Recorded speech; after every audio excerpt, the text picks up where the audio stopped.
I Own It will give you a front row seat to the positioning, bold moves, and sometimes the dog-eat-dog negotiations that go on behind the scenes of the deals that break the norms, set the precedent, and become the case study we devour as we harness our craft. Welcome to the season. Leverage. You got it or you don't.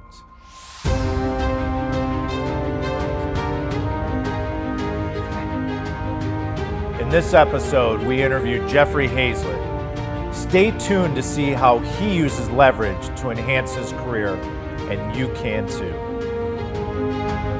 Welcome to I Own It. It's good to be here. So Jeff, what is leverage to you? Well, leverage is really success, isn't it, in the end? And it's about using other resources to get you where you want. So it's really, if you sum it up, other people's money.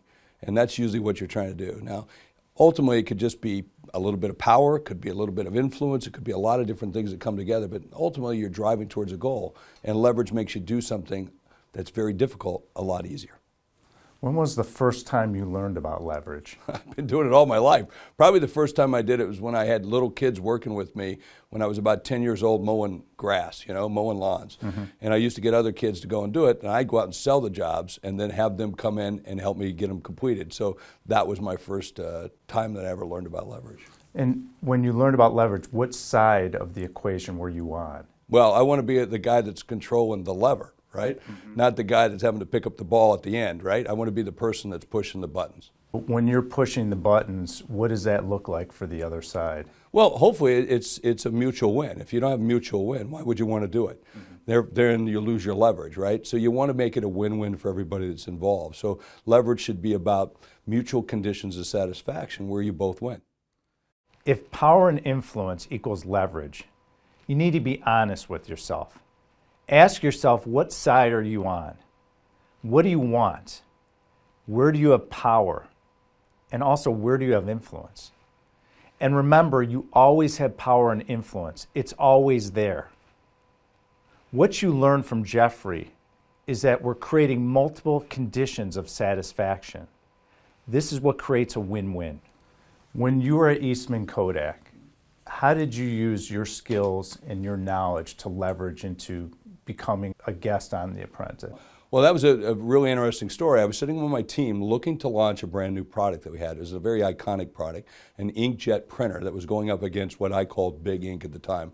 Well, I'm not allowed to say their name, but their initials are HP, all right? Mm-hmm. So we were going up against this company, which I called Big Ink. And we needed a way in which to position our model differently than their model, which basically is pricey ink sucks. And we all know what that's like. The inkjet cartridges are locked up behind the counter. It's almost like they give you the printer for free and then charge you for the inkjet cartridges. That's really about it. It's like a pipe, like a crack pipe almost in a very similar kind of mode. So what we wanted to do was find something that we could do that would then be somewhat iconic in the way that we could market it. We were sitting around the table in my conference room at the headquarters of Kodak, and I said, why don't we put it on The Apprentice show? And everybody said, that's great, but we don't know Donald Trump. I said, well, call him.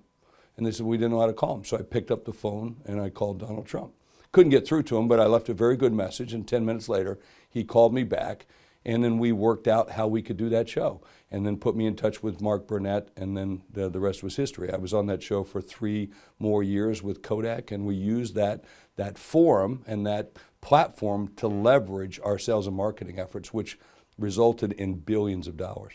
After you were on The Apprentice and then you go back out into the business world, what did you learn and what did you use leverage for to really catapult your career? That's a great question. Certainly a show at that time like Apprentice was the #1 show. Mm-hmm. I mean, it was the same as Big Bang Theory, all right? 13 million people would tune in to watch that show in a given night. That's a lot of people in today's TV numbers. Mm-hmm. And so there was an instant credibility of being on the show as a judge and being seen as someone who was judging the celebrities, whatever they might have been at the time. That was seen as a really positive thing. That led me to other TV deals with other networks and being a commentator on most of the bigger networks, and then eventually led me to my own show on Bloomberg. And you can imagine from there as well, that led to consulting contracts, boards, and a lot of other things to build the personal brand of myself. Because if I'm selling myself, I'm selling the company. If I'm selling the company, I'm selling myself. So the leverage of that was very, very positive. Think about what you're doing right now. Think about what you're investing in. And ask yourself, where's it going? Where's it leading you? Everything you think you do and every tool you use is leading somewhere. If you don't intentionally drive it, then you're just guessing. And guessing isn't winning.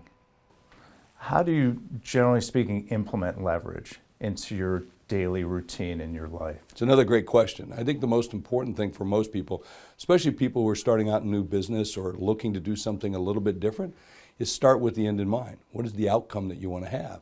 And then work your way backwards to make it as easy as possible to get to that point. A lot of people don't always start with that. So my son, who's a chief marketing officer and probably one of the best chief marketing officers I've ever known in my life, always says, what problem are we solving? And that's really when you think about leverage and you think about moving things and moving large blocks and everything, you're beginning with the end in mind. Where do I want that block to be? And then I'll move it based on that, and I'll put the leverage points and the touch points there beforehand. And that's usually the way I do. I tend to think a little bit more strategic with that end in mind and then figure out what's the easiest way to get there, because I'm a little lazy too. Wasn't that the key to business, is to understand the other side's issue or challenges or problems and then be that solution-oriented party that will solve their challenges? Absolutely. It's always about the value, and that's how you extract value. And if you don't know what those are, then you're probably on the other side of the equation. Podcasts are all over the place now. We know that, right? Exactly. How do you use your podcast to differentiate it from other podcasts? There's thousands out there. What do you do differently? There's actually millions and millions of podcasts. There's going to be millions. If you look at podcast industry today, we're really, truly, if we looked at it like in a person, we're still in the teenage phase of podcasts. So we're in the rebellious stage. There's a lot more that's going to happen in that. The way I use my podcast and the way I tell other people who are in it, the B2B market, and that's primarily what we serve. I'm talking to business leaders. And the way that I want to do that is I typically want to have people on my show that I want to do business with or be associated with, so people see that's the kind of person that I might be doing business with. And so now I use mine to attract other people into our network. So I'm typically using a lot more celebrities, billion-dollar brands, people who are making a difference in the marketplace, or my last criteria is people I really like. So there's something that they're doing. Like the guy that's making flour from crickets, probably not the biggest money maker, but I just think it's really cool that he's doing it, right? At the same time, I might have somebody controversial like Piers Morgan, and we'll talk about gun control or some other issue, or Gene Simmons, who I got fired on Celebrity Apprentice. Now, but typically what I'll tell most people who are doing business-to-business podcast is to either use the show in order to dominate the category that you're in, so that you become the thought leader. Because if you're not the thought leader in your category, who cares? There's a million other podcasts just like yours. So the difference is how to differentiate yourself from everybody else, maybe to leverage yourself against everybody else. And then if you're really like a consultant, a trainer, an author, a speaker, or something like that, and you're trying to be a thought leader, invest in getting to the people you want to do business with. Listen, who's the expert in your industry? Don't say it's you. We know it's not. Ask yourself, who are they? What are they doing? And how are they adding value? Listen, we have to get real. How are you going to be different? How will I know it's you? See, this is where the work comes in. This is where you stop hoping and stop guessing. So go out there and own it. Because if you do 50 shows in a given week, 50 shows in a given year, and you could close 10, 20% of that, that's 5, 10 new clients that you'll have at the end of the year. Now, some people say, Jeff, I'd like to increase that better. Well, are you going to sell more? Typically not, because right. you sell the way you sell. Well, what's the answer? Do more podcasts. And so you increase your frequency, increase your close rate, and you'll have more business. And that's really a great way to be able to do it. And by the way, let me say, everybody has to become an expert these days. Content's the name of the game. Content drives community, community drives commerce.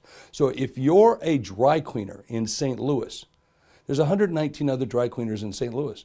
you have to become the doctor of spots. You have to be seen as the person who's the expert, and you have to give that content out there so people will see you and find you, discover you, so you leverage what you do. You leverage your IP that's up here and your IP that's right here, in order to have other people come and do business with you. That's the name of the game today. So are you suggesting that everyone, no matter what, should have a brand, a personal brand? Without question, we all have one. Right. And a brand is nothing but a promise delivered. So whether you're a mom, you're delivering a promise. Whether you're a kid, you're delivering a promise. And if you're a business executive, you're delivering a promise. You have a brand. So what's that brand going to be, and how are you going to represent it? Now, a lot of people like to think about brand as, the attributes that we think of. Having been a chief marketing officer at Kodak, people would say, oh, the iconic brand of Kodak, and it's yellow and gold and red and all this. No. We were always about make, manage, and move images and information. We were about the Kodak moment. That's the essence of the brand, delivering that one iconic moment that made you feel good, made you cry. So for each of us in our own brands as individuals, we have our own brands because of the promises that we deliver. I'm known as a kind of a boardroom cowboy because that's what I do all the time. I'm a little bit of a rebel, but I'm also delivering deals all the time, bought and sold over 250 companies, 25 billion in operations. That's my brand, all right? It's not what I wear, okay? It's not the boots that I have on right now or the pen that I have in my pocket. Those are just attributes of the brand. Got it. So with leverage, when is taking leverage too far for you? Well, for me, if it's not a win-win scenario, what do I want to do it for? Mm-hmm. There have been times when I've had power or win over someone else at their detriment. That doesn't make me feel good.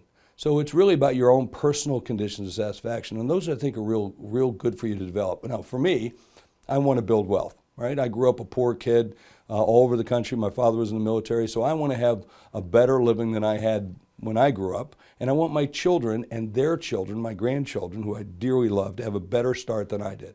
They're going to have that. The second thing I want to do is I want to learn new things, and the third thing is I want to have fun, and I want to do it in the right way. And I think that's important for us, and it's cost me money sometimes to do things in the right way. So taking leverage too far is not something I try to do intentional. So are you looking at more of, I want a long-term relationship, this party might come back into my universe and we're going to have to go at it again? Well, I've learned being a C-suite 100 officer in a Fortune 100 company, and being in the C-suite where there's only 500 in the world, it does come back to you. It will always come back to you. And so you will see this person again. And you'll see the bad players again, and you'll see the good players. I'd much rather see the good players, and I'd much rather surround myself with those good players, having a great time, maybe drinking a little scotch, and doing some great business. Jeff, thanks for being on I Own It. My pleasure. Thank you, brother. It's time to jump out of your comfort zone and start using leverage you have right in front of you. Are you ready to put in the hard work? If you said yes, then what are you waiting for? Let's go out there and own it together.